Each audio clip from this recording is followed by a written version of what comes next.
I don't know if I told you guys earlier, ordered that part, 240 something bucks, and I was able to save this other part, got it cleaned up. It's all back in there. This is the new one here, expansion valve. I'll put that in tomorrow. It seals, and I spent about 45 minutes looking for that. I put it somewhere under the bunk or something. I couldn't find it.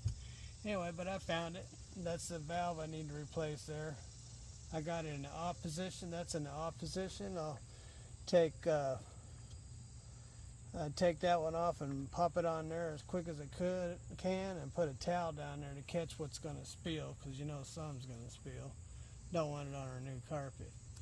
And then from there, we'll slide it in the bottom, and hopefully we don't make too big of a mess. I'm sure we're going to make a mess, but not too big of a mess. But I'm glad I finally found that. It looks like they updated it or something. This one here looks like it works fine, but it's broken on the inside. This goes up and down, but it does not shut off.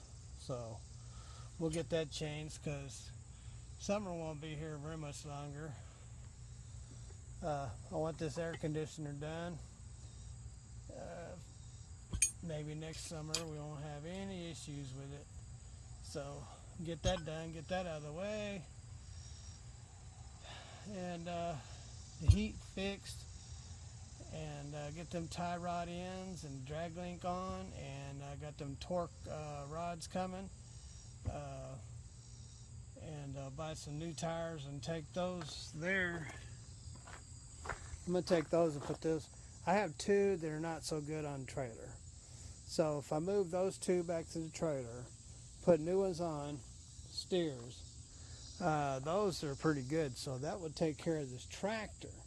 The tractor should be good for at least a year, I believe, with the tires it has on the drives, with new on the steers, and those are pretty good, and they're wearing really well. So move those back to the spot on the trailer, and I believe on the trailer, if I do that, I won't have to worry about the trailer for at least until after the first of the year. So that's what I'm going to do with that. And I believe that's it, man. So I'm going to get out of here. I'll see you guys tomorrow. God bless. Have lots of fun. And later.